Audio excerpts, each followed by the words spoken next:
ओम शांति। आज 3 मार्च 2023 के साकार मधुर महावाक्य हैं।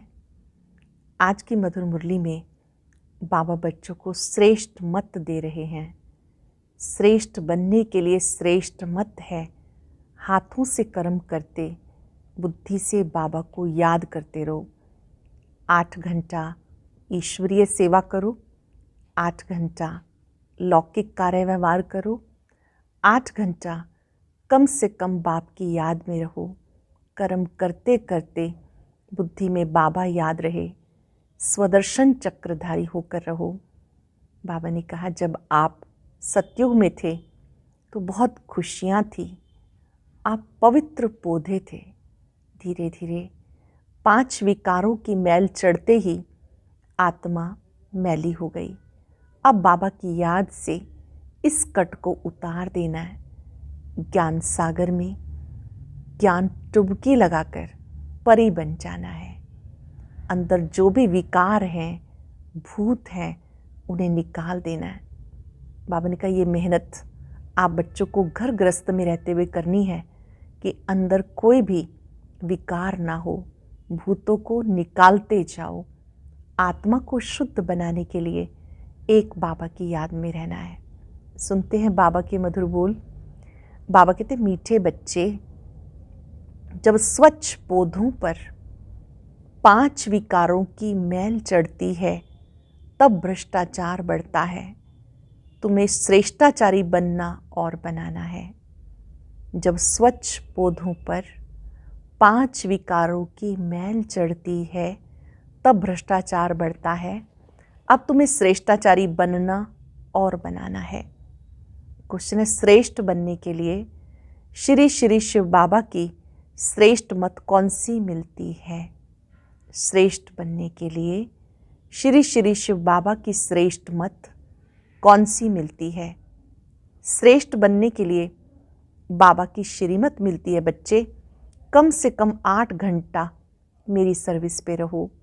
8 घंटा भले उस गवर्नमेंट की सर्विस करो, 8 घंटा मुझे याद करो, व स्वदर्शन चक्र फिराओ, साथ साथ शंख ध्वनि करो। सबको कहो गृहस्थ व्यवहार में रहते कमल फूल समान रहकर बाबा से वर्षा लो। गृहस्थ व्यवहार में रहते कमल फूल समान रहकर बाबा से वर्षा लो। गीता, किसने ये सब खेल रचाया? अपना आप सब कुछ करके अपना आप छिपाया। ओम शांति। मीठे मीठे बच्चों ने गीत सुना। पहले पहले बहुत ही सतयुग के सुख भोगते थे, बहुत मस्त थे, खुशियाँ ही खुशियाँ थी। सिर्फ भारत ही था और कोई खंड नहीं था। भारतवासी यथा राजा रानी तथा प्रजा सब बहुत मज़े में थे, खुशी में थे। कभी कोई भ्रष्टाचार नहीं होता था।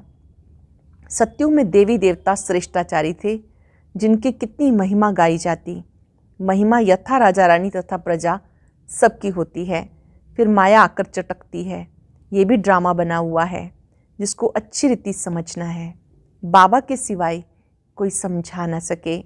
बाप ही भारत और विश्व को सदा सुखी शांत में बनाए सब कुछ करके खुद छिप जाते हैं। सब कुछ करके बाबा छिप जाते हैं। ये किसकी महिमा है? परम पिता परमात्मा की। भारत में जब स्वर्ग था तो देवी देवताओं का राज्य था, सतो प्रधान था, दुख का नाम निशान नहीं था। फिर आधा कल्प के बाद रावण राज्य हुआ। सतयुग के देवताओं के लिए गाया जाता संपूर्ण निर्विकारी मर्यादा पुरुषोत्तम। वहाँ कभी भ्रष्टाचार हो नहीं सकता, वहाँ तो श्रेष्ठाचारी थे। पौधे जो स्वच्छ थे उन पर 5 विकारों की मैल चढ़ने से भ्रष्टाचार होते होते अब पूरा भ्रष्टाचार हो गया। राजा रानी तथा प्रजा जो श्रेष्ठाचारी थे वो भ्रष्टाचारी बन गए।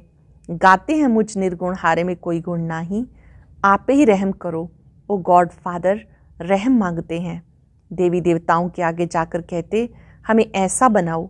ड्रामा को तो जानते नहीं, वो फिर ऐसा कब बनेंगे? तो तुम श्रेष्ठाचारी थे, भ्रष्टाचार का नाम नहीं था। इस समय सब मनुष्य भ्रष्ट बन गए। यथा राजा रानी तथा प्रजा अब भ्रष्टाचारी से श्रेष्ठाचारी कैसे बन सकते हैं, ये कोई भी नहीं जानते। यह है पतित दुनिया। भ्रष्टाचार होना ही है। बाबा कहते कुछ समझो, जो कुछ समझो वो फिर औरों को भी समझाओ। बाप की महिमा गाते हैं, अपना आप सब कुछ करके अपना आप छिपाया। निराकार भगवान को आना जरूर पड़ता है। शिव जयंती मनाते हैं, कैसे आते हैं अब तुम बच्चे जानते हो।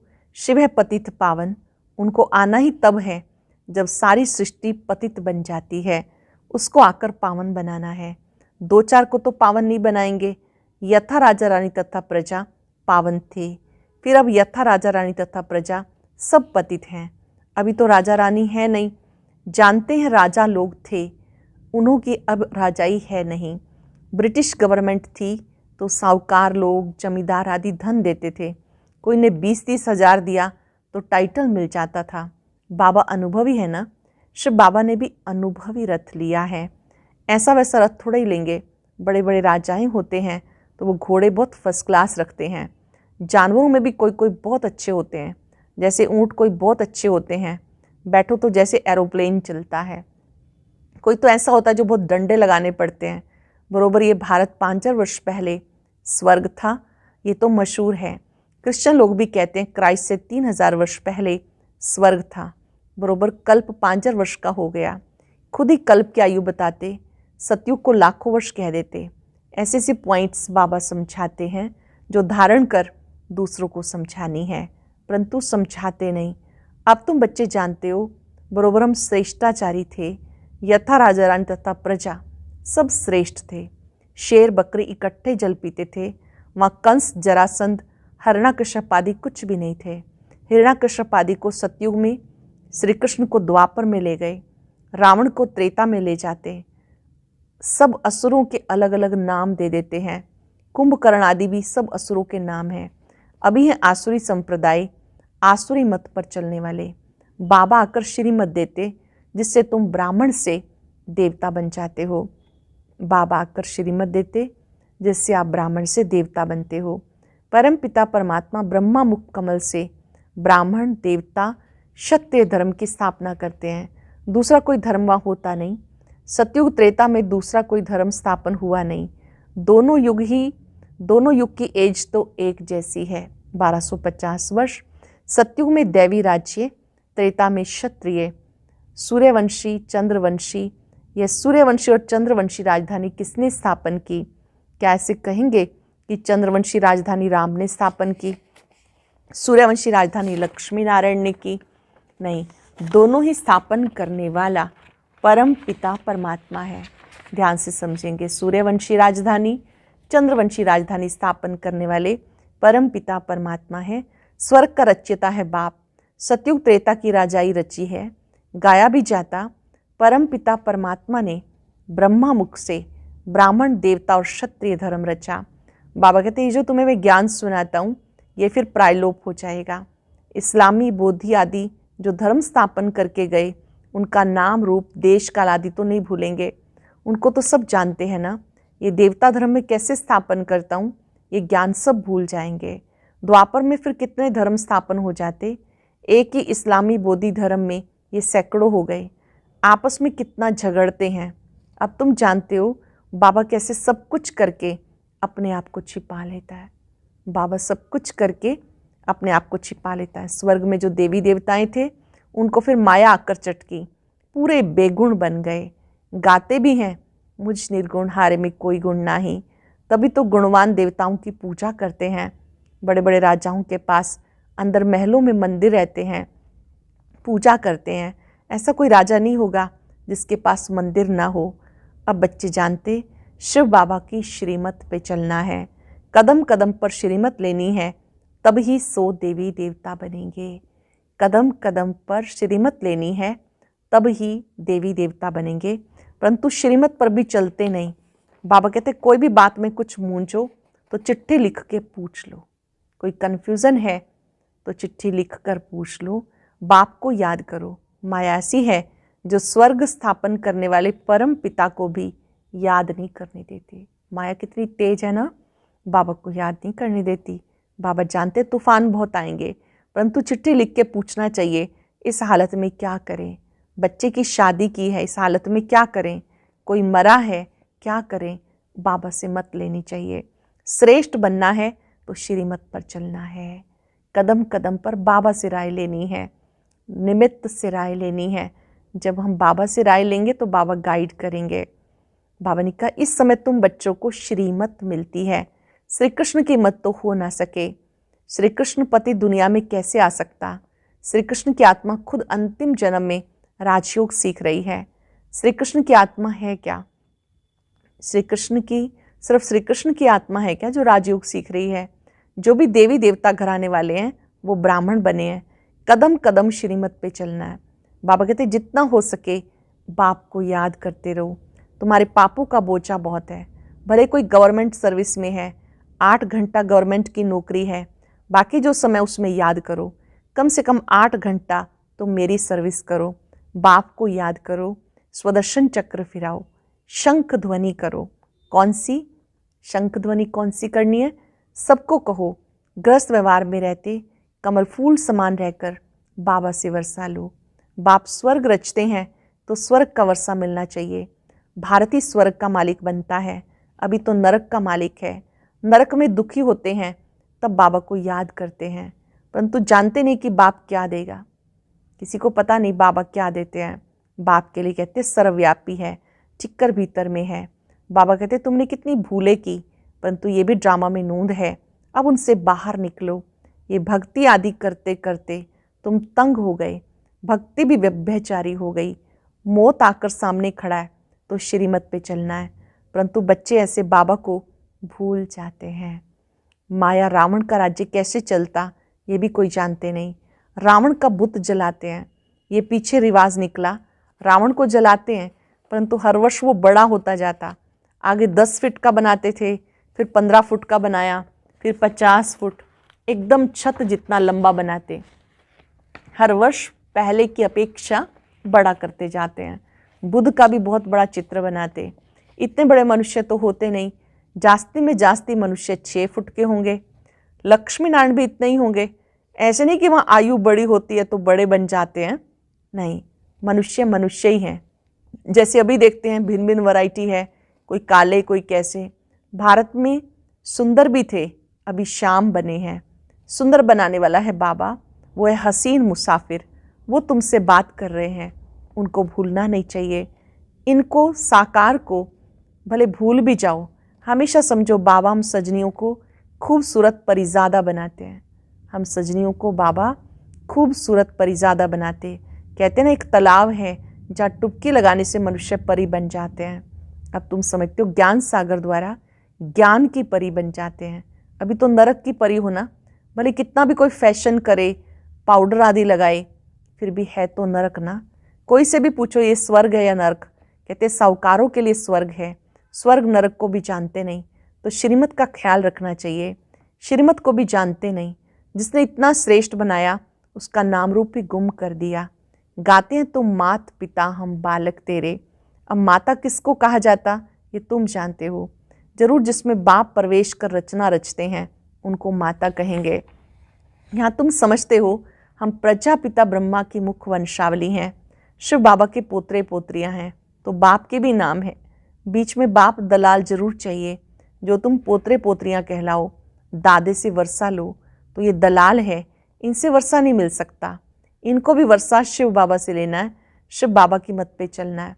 तुम्हें ब्रह्मा के द्वारा शिव बाबा से वर्षा मिलता है, परंतु बाबा कहते तुम इनको भी भूल जाओ। शिव बाबा से तुम्हें मत लेनी है। शिव जयंती मनाते हैं परंतु बिल्कुल जानते नहीं। स्वर्ग बनाने वाले बाप का यादगार गुम कर दिया, नरक बनाने वालों के यादगार रख दिए। दिन प्रतिदिन भ्रष्टाचार होता जाता। कोई को अगर क्रोध आता है तो समझना चाहिए हमारे में ये भूत है, फिर हम श्रेष्ठाचारी कैसे कहला सकते हैं? हमारे अंदर क्रोध का भूत है तो श्रेष्ठाचारी कैसे कहला सकते हैं? तो हमें श्रेष्ठाचारी बनने का पुरुषार्थ ज़रूर ज़रूर करना है।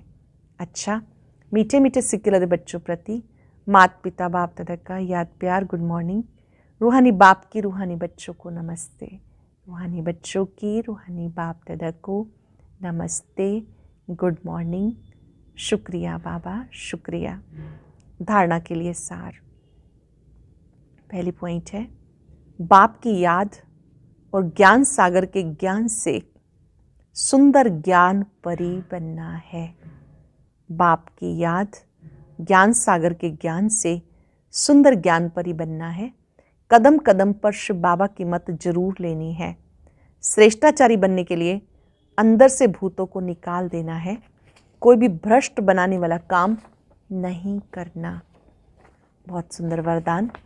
समस्याओं रूपी पहाड़ को उड़ती कला द्वारा सेकंड में पार करने वाले सहज पुरुषार्थी भव। समस्याओं रूपी पहाड़ को उड़ती कला द्वारा सेकंड में पार करने वाले सहज पुरुषार्थी भव। हिमालय पर्वत जितनी बड़ी समस्या को भी पार करने के लिए उड़ती कला की विधि को अपनाओ। सदा अपने सामने सर्व प्राप्तियों को इमर्ज करो। मुझे बाबा से क्या क्या मिला, प्राप्तियों को इमर्ज करो। उड़ती कला में उड़ते रहो तो समस्या रूपी पहाड़ को 1 सेकंड में पार कर लेंगे। सिर्फ वर्तमान और भविष्य प्रारब्ध के अनुभवी बनो। जैसे स्थूल नेत्रों द्वारा स्थूल वस्तु स्पष्ट दिखाई देती है, ऐसे बुद्धि के अनुभव के नेत्र द्वारा प्रारब्ध स्पष्ट दिखाई दे। हर कदम में पद्मों की कमाई जमा करते रहो। जैसे स्थूल नेत्रों द्वारा स्थूल वस्तु स्पष्ट दिखाई देती है, ऐसे बुद्धि के अनुभव के नेत्र द्वारा प्रारब्ध स्पष्ट रूप से दिखाई दे। हर कदम में पद्मों की कमाई जमा करते रहो। स्लोगन है, जो सबका आदर करते हैं वो आदर्श मूर्त बनते हैं। जो सबका आदर करते हैं, रिस्पेक्ट देते हैं सबको, वो आदर्श मूर्त बनते हैं। आज अभ्यास करेंगे, मैं सहज पुरुषार्थी हूँ। आज शुक्रिया दिवस पर बाबा का दिल से थैंक्स करते रहें। प्यारे बाबा, आपने हमें सहज पुरुषार्थी बनाया, आपका शुक्रिया। समस्याओं के पहाड़ को उड़ती कला से पार करना सिखाया। मुझे बाबा से क्या क्या मिला, मैंने स्वयं भगवान को सर्वस्व बनाया। भगवान से ही भगवान को पाया। परम पिता ने अपना परिचय मुझे स्वयं दिया, सत्य ज्ञान दिया, जीवन जीने की कला सिखाई, सहज पुरुषार्थी बना दिया। शुक्रिया बाबा, शुक्रिया। और अब सुनते हैं आज का अव्यक्त ज्ञान मोती।